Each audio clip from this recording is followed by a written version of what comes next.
Hey guys, so I ended up having more free time, like being more mobile. So I ended up bringing my Nintendo Switch with me, and a game card my brother had that I had never played was Legend of Zelda Breath of the Wild. So ended up playing it more, and I'm not a Legend of Zelda guy. I had never really played the games before. I played Ocarina of Time for like 15 minutes. It's just hard for me to get into those kinds of games, but I really gave this a try and I ended up stopping a quarter of the way into the game, told myself I wasn't going to play it again. Then my son wanted to play something that was kind of cute and fun, and I thought Breath of the Wild kind of fit that because it's got a kind of an animated art style that's kind of childish per se. So him and I were just having fun playing that game. And then I ended up knowing more what to do in the game, having fun and just finishing the game. So, and not only did I finish the game, but I also ended up speed running the game as well. So I pretty much had a quarter playthrough, stopped, replayed, finished, speed ran the game as a sort of low tier novice speed run, not a serious doing glitches or having a path, just seeing how fast I could beat it. As someone that doesn't play Legend of Zelda, this was kind of an intimidating game, and I know it was kind of change in pace for the other games as well, so it was probably even new for some Legend of Zelda players. But being new to both Legend of Zelda and the Breath of the Wild gameplay, I kind of wanted to give my perspective, even though it's 2025, we're way past 2017 when this game came out. But I know Legend of Zelda players are very personal in their experience. So I kind of wanted to share my experience and my complaints for the game. So starting the game off, like one complaint I had right away is, of course, you're in that intro section. By the way, I break this game down simply into 7 sections, which is the intro. Then the Divine Beasts, I split them up into 4 for obvious reasons. There's 4 of them of Ruda, the elephant, Rudenia, the lizard, Madoa, the bird, Naboris, the camel. Then I break up the game into acquiring the Master Sword and defeating Ganon. So there's seven parts to Breath of the Wild. I just think it's so easy to just break it down into 7 parts. Of course, you don't have to do all this. All you need to do, what's necessary technically, is the intro and defeating Ganon. You probably already know that. And so what I'm getting at is that you can defeat the game without beating the Divine Beast, without getting the Master Sword. You can do one or the other. Any of those in between 5, you can do however many or little as you want. I like to play the game so that you do all of them, in my opinion. And so that's what I did. Even on my speed run, I ended up just doing all 7 of them, which I'm probably going to make a video about my speed run experience as well. But this is just going to be kind of it's a little bit about my game experience. My first complaint, I have to call this a complaint, was that in the intro zone, you're on that like Hyrule platform. I'm not exactly sure what it's called. I have the map pulled up here and I'm looking at it. Of course, you got a lot of things going on. And if you're someone like me that hasn't played Breath of the Wild or Zelda games before, I didn't really know much of what I was doing. So I couldn't find a lot of healing. I couldn't cook or manage that healing well. And the biggest thing that struck me was the cold places, losing health because you're cold. I didn't have a torch. I didn't grab it my first time. It took me the second time to kind of be okay with on my second playthrough there to be okay with getting warm or getting food, at least carrying the torch with me for a little bit, which wasn't a big deal. But just on your first playthrough, it's kind of difficult, and they don't really explain how to handle cold that well. I'm not that kind of player that likes games where you're sick or you have a broken bone or you're hot or cold. So that for me really sucked. That was tough. Funny for me, and I'm going to kind of speed through this so I'm not just taking up all your time. Funny for me, on my first playthrough, I tried to fight things a little bit more, and I guess that's kind of coming to the next point is, man, you are weak early. You have like 3 hearts, 4 once you're off the platform, I think, and you are weak early. You will get obliterated early by some things in just 1 or 2 shots. It's kind of throughout the game, kind of how it feels like, at least in my experience. I've never had more than 13 hearts, and I never had very good armor. So I always died more often than not until the game kind of made me get good. It wasn't Link's armor or health that was saving me, it was me getting good at the game. So at the start, I ended up dying a lot. Still going to our first boss, which was the Elephant Ruda. I ended up taking a weird path because I'm not sure if I unlocked the tower. I don't think I ended up unlocking any of the landmark towers beforehand. So my map was just blank and I was just hoofing it. And I think I was climbing the mountains a lot and stuff until I ended up getting there, which funny enough, I ended up skipping this whole scene with the prince twice. It wasn't until my third playthrough that I realized that if you're following the path, he ends up like talking to you like a few times as you get there. I just totally skipped that somehow until I showed up there, and then he's like, "Who are you?" And he tries to escort you out, and he's like, "Wait a minute, you're Hylian." And then he figures out there that you're Link. So I thought that was totally funny that on my third playthrough, I figured out that interaction. Some of these bosses, of course, there's four of these divine beasts. These boss areas, including actually, they can be kind of smaller or longer. And even that, I kind of break them down into, let me check my notes here. Rudenia, the lizard, and Naboris, the camel, have a little bit bigger aspects of doing some extra side quests while you're there.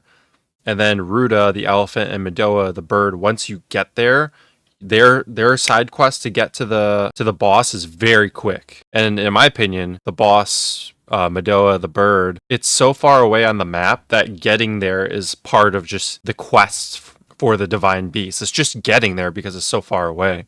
Because that's probably the quickest divine beast once you get there is Medoa. All you got to do is go into the city, talk to a couple people there, very quick, run probably the shortest distance to who you're looking for, talking to him, completing like a 1 minute quick event, and then going up to the divine beast. Once you get there, it's so fast, but it's the longest distance out of all of them. Ruda is a little bit of a blend of that. It's also really quick once you talk to the prince, of just going up, doing a quick event of just grabbing some arrows and then going straight to the divine beast. It's a little tricky getting there once you're in the region as well, but it's not super far in the map, so it's kind of comparable. Where Rudenia, the lizard, and Naboris, the camel, you have to do a couple of these quests that are a little bit more time consuming than those other divine beasts. Rudenia, it's kind of in the middle.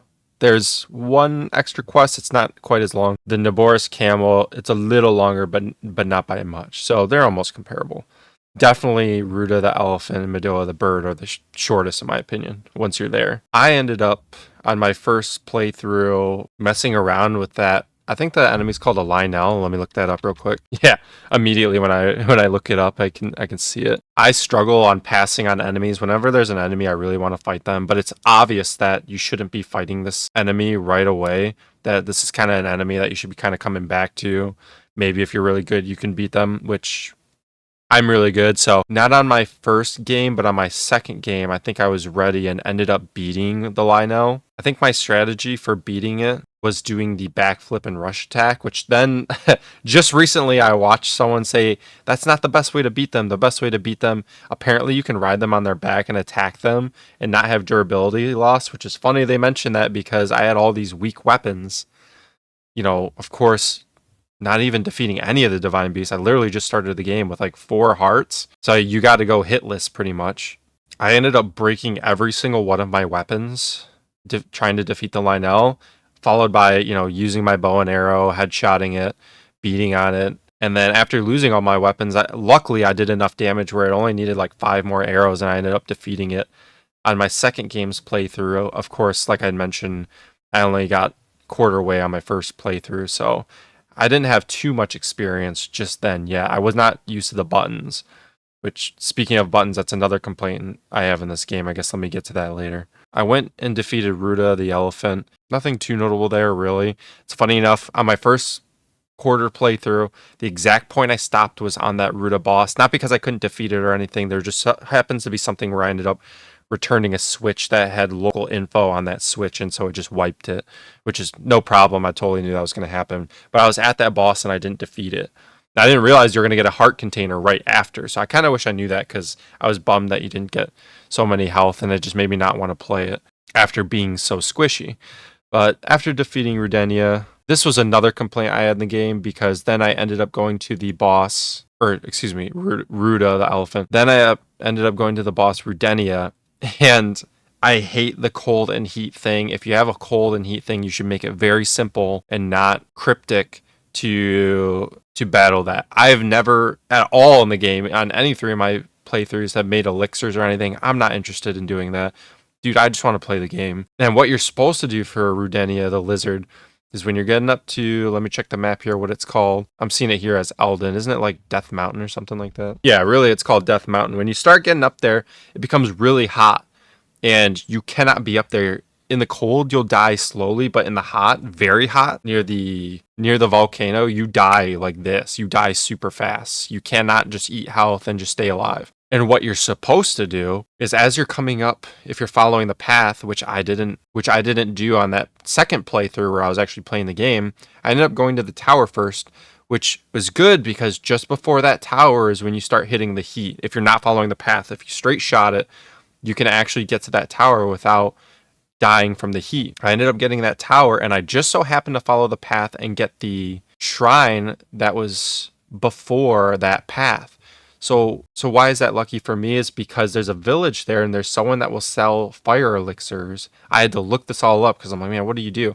You buy some of those fire elixirs, you go into the next town ahead of that tower, and you do a small quick mission to get these fire lizards so that you can get like fire armor so that you don't die from that like level 1 of lava heat. I'm just going to call it here. But that was a huge pain for me. I hate when they sort of lock going to areas behind you dying from heat or cold and stuff like that. So I'm glad I looked it up. I'm a kind of guy, I like to know what to do next. Just go there and just do it. Not to get too stuck in a game.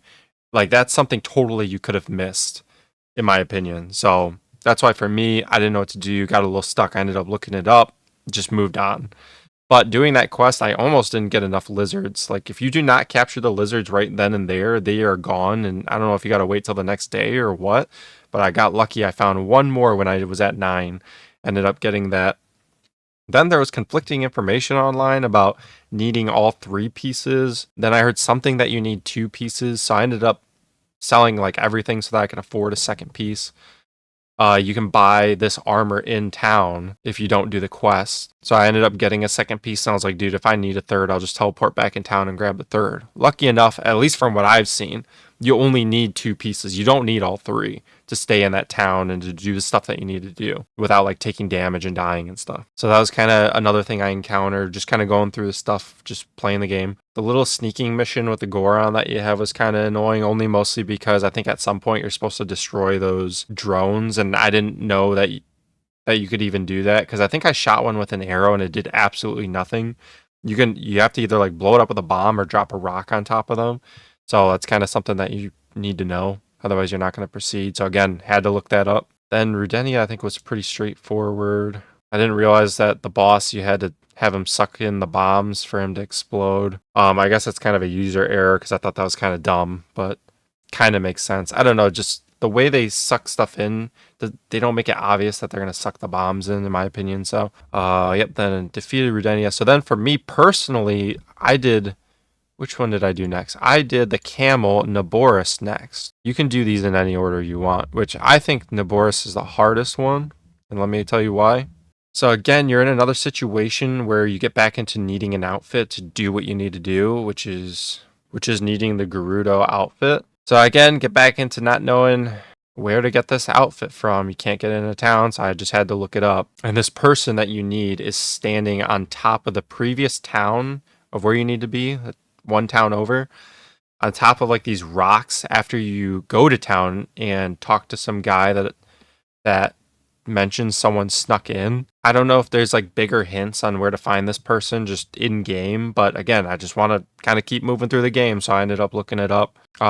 Moving forward, going to the next place. Moving forward, you need to do a mission to get back the queen or princess or whatever she is, her thunder helm, which that was pretty good. I ended up needing to look up again what to do. I think I probably could have figured out using the fire torch or fire arrows to light those flags so that it reveals the background in that cave of where you need to go. I probably could have figured that out, but I just didn't feel like dealing with it at the time. The next sneaking mission was kind of really annoying. I have no patience, and I had already done it like 20, 30 times before like realizing what to do. So I just had no patience on trying to do it properly. So I ended up just getting caught and caught and caught and caught.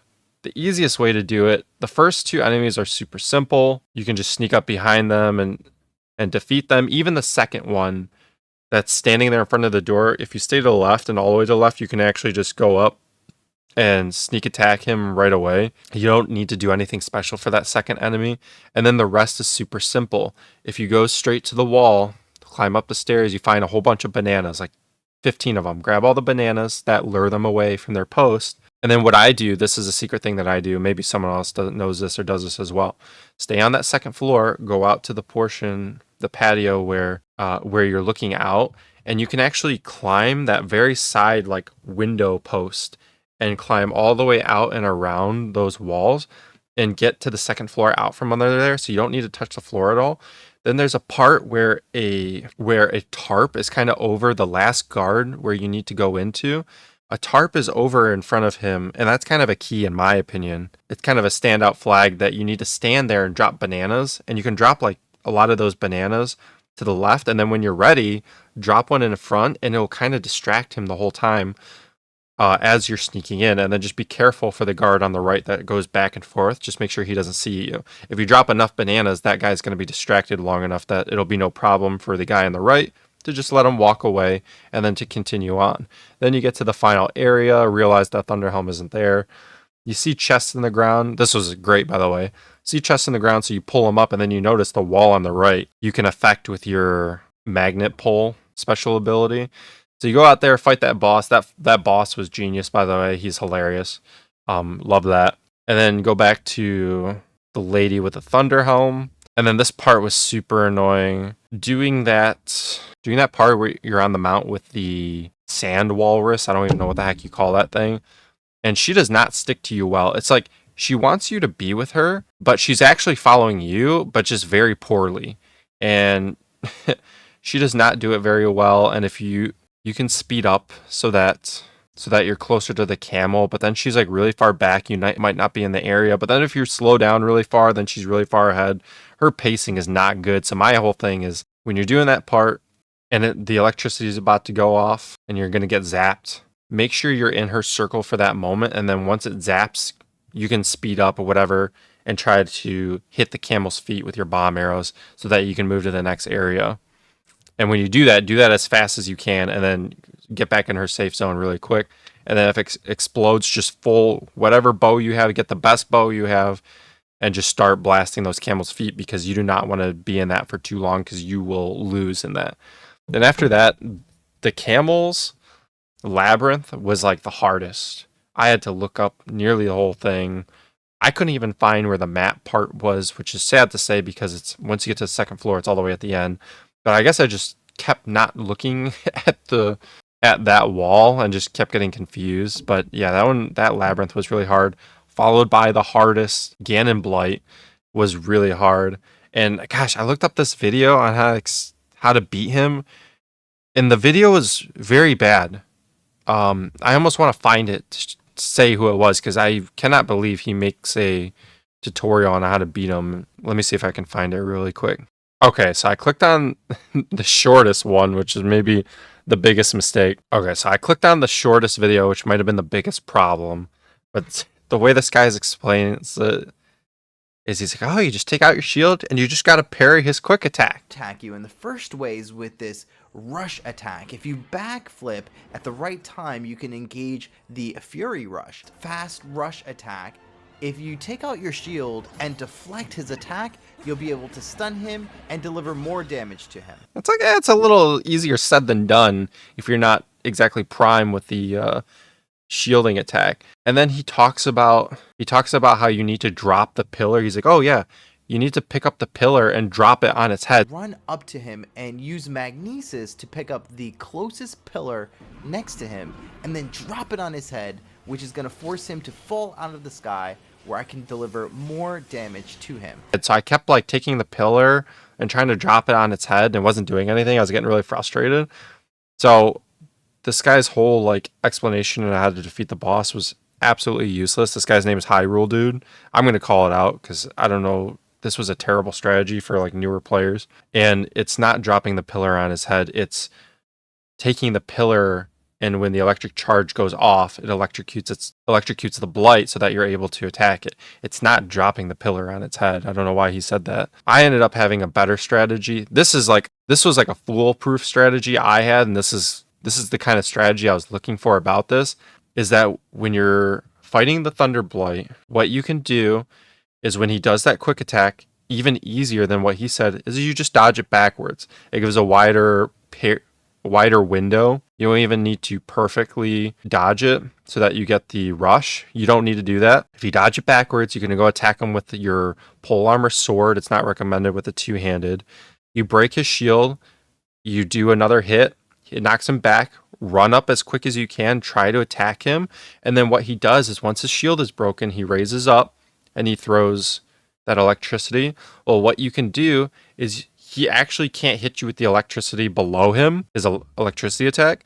So take your bow and you can actually, after he's done doing that electricity attack, he'll stagger his head down and you can actually shoot him in the head. He will then fall again. You can attack him again while he's down. And then at that time, his shield will come back up. You keep attacking him, it will break his shield. You can get another attack combo off. He'll fall again. You run up to him again, attack him again, and then at that point it's a repeat of where he doesn't have his shield. He goes back up with that electric attack, and then you rinse and repeat. His head drops down below after the attack. He can't hit you. You headshot him and rinse and repeat. That's the kind of strategy you need. Not, hey, you just perfect parry it every time.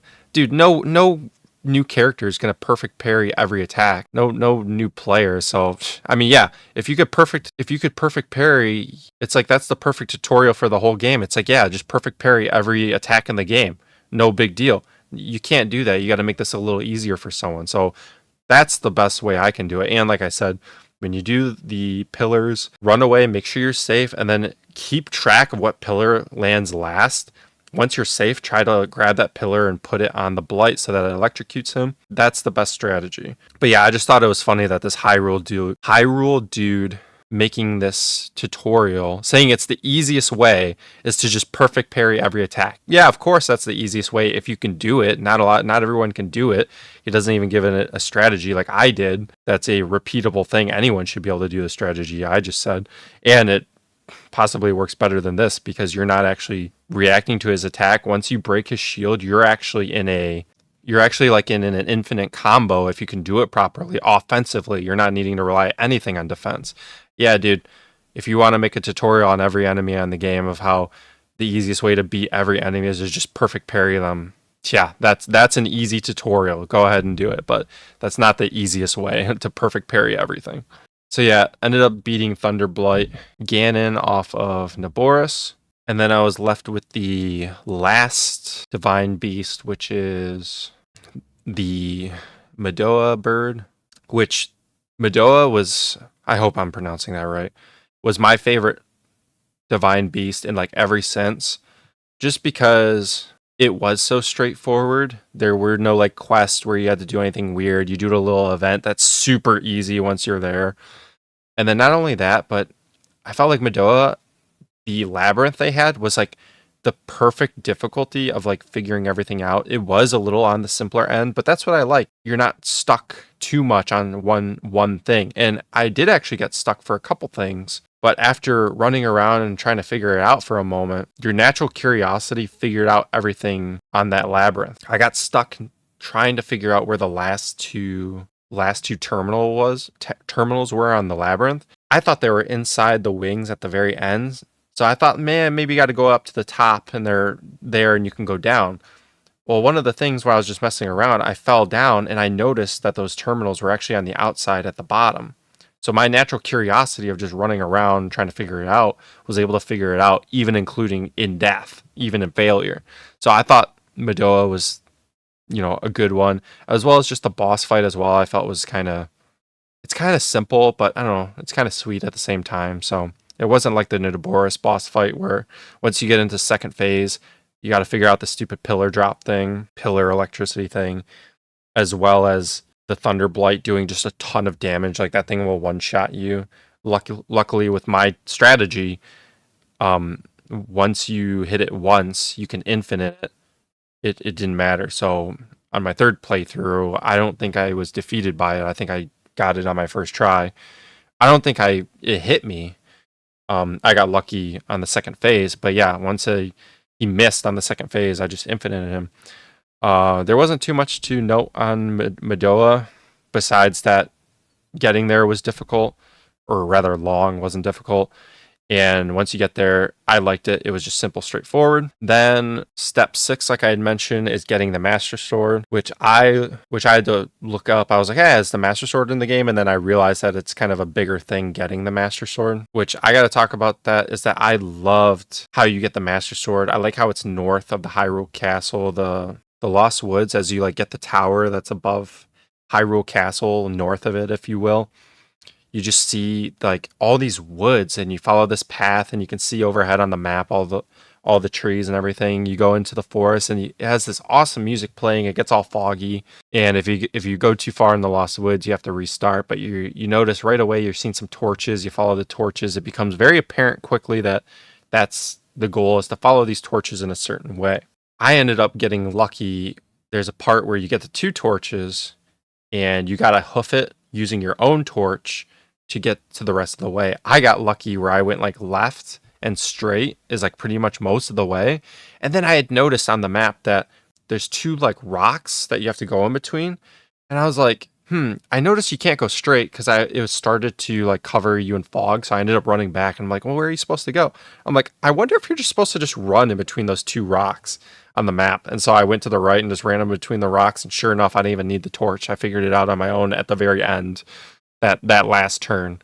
You walk through until you reach Korok Forest, and I just love the vibe of like going through like a little, I think it's like a little tree that's hollowed out. You go through that, and it sprawls up, opens up, and you just see the Master Sword sitting right there. Again, I'm not a Legend of Zelda player, but in my opinion, I know how important the Master Sword is. So I was like, dude, that is so cool. And then the Great Deku Tree talks to you and stuff. And I thought it was so cool. And pulling out the Master Sword, which I had to look up like where to get it. So I knew beforehand that you'll die if you don't have enough hearts. So I knew you needed 13 hearts. So I did enough to get the Master Sword, and pulling it out was so cool and special, in my opinion. I have some like game moments that I think are just super special. And I think this is one of them where it's special enough to be listed, finding the Master Sword and pulling it out, and just how kind of big of a deal it was. I thought it was super cool. I thought there was going to be reactions of it online because I just thought it was so cool, but I guess not. There's like one person that was like, wow, so cool. Dude, I was tripping. I was like, dude, that is awesome.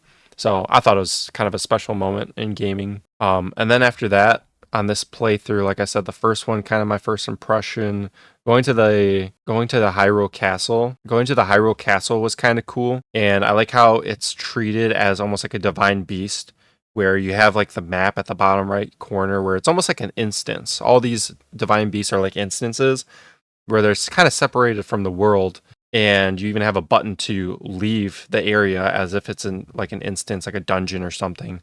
And they treated Hyrule Castle the same way, of like a dungeon almost in like World of Warcraft or something. And you have the like map on the bottom right hand corner. So it's not one set path you need to take to get to Ganon, which I thought was kind of really cool, because the first time I did it, I ended up going to the left. I ended up just using Rivali's Gale on the left side and just climbing straight to the top. Pretty more or less, ultimately, is what I did. I don't know, it just felt super cool for me, even though I kind of cheesed it a little bit. It kind of made me want to find a online multiplayer game that was kind of like Breath of the Wild, that had the kind of open world climbing strategies and these sort of like boss instances, but just having it in a multiplayer I thought would be a lot of fun, which I thought they had games like that, but apparently I was looking for it. I thought I remember them seeing like, oh, this multiplayer game's like Breath of the Wild, but it's multiplayer, and they show the Breath of the Wild climbing and stuff, but I could not find anything that was multiplayer like that. But anyways, I ended up getting to Ganon, which I love how Zelda like talks to you, reaches out to you, and is like, I can't hold him, and then goes all silent, and then he comes out lasering. I kind of wish they did that a little better. I kind of just wish they had him come out like roaring just like a beast, instead of doing the laser and it getting quiet, and he just kind of plops out like a newborn baby. Link. Link. Link. I'm sorry, but my power isn't strong enough. I can't hold it.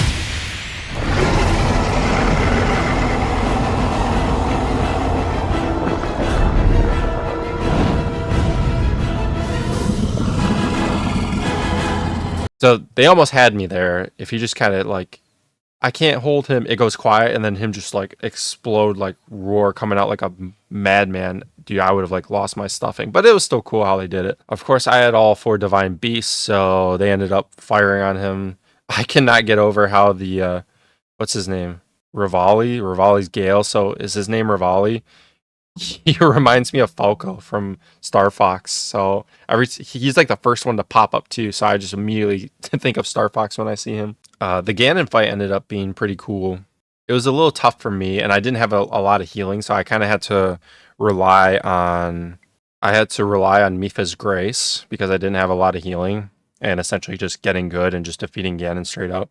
But I didn't realize that to break Ganon's shield on the second one, on his second phase, that you could use Urbosa's Fury. And I didn't realize this until the third playthrough where I was speed running, where you can actually use Daruk's protection to break it using an attack as well. So I got lucky on my speed run, which I'll talk about how it came up on my second stage at the end, and I was able to defeat him on my third playthrough. So I just had to get good, and like I was saying earlier, you have to parry his attack if you don't have one of these special abilities so that it breaks his shield so that you can just beat on him. And then at the end, I think it's kind of a joke where you're just shooting him with the holy bow. He really doesn't pose a threat to you, it seems like. I think he might have hit me on my first time trying it once, but he had never hit me after that. Even on my second playthrough, he didn't hit me at all until you defeat him, and then you get that cool cutscene of Zelda just banishing him to the light realm, I guess, not the shadow realm, because that's not where he's going. That was sweet, and then you get the little cute cutscene with Zelda and Link there. Yeah, it was sweet. But my thoughts on the game was that like it was good. I ended up liking it. I guess I ended up liking it enough to play it again. And I don't know, it's making me realize I have this sort of almost obsession where after I beat a game, I like not necessarily speed running, but it's sort of like a soft speed run of just doing it quickly and just seeing how fast you can beat that game quickly. Because there's a lot of games where it's like, oh, it's really long, but if you know what you're doing, because you have moments in a game, it's like, man, that was dumb. I didn't realize that for like half an hour, and so I was like, man, how fast can you beat this game if you do another playthrough? So like I said, I ended up doing a second playthrough, and I'm gonna make a video on that as well, just kind of as I am here talking about it, of how that went. So I ended up doing a second playthrough doing that, or technically it's my third, but I ended up liking playing the game, which I was surprised to see that. I think they say Breath of the Wild and Tears of the Kingdom are like one of the longer games. And I ended up beating Breath of the Wild pretty quickly, so it makes me wonder how fast you can beat some of the other games. But like I said, I ended up struggling a bit with Ocarina of Time, just doing the basics. So it kind of made me give up on that. But it sort of has me kind of wanting to play it, and just if I get stuck, just look up what to do. That's how I like to do games nowadays.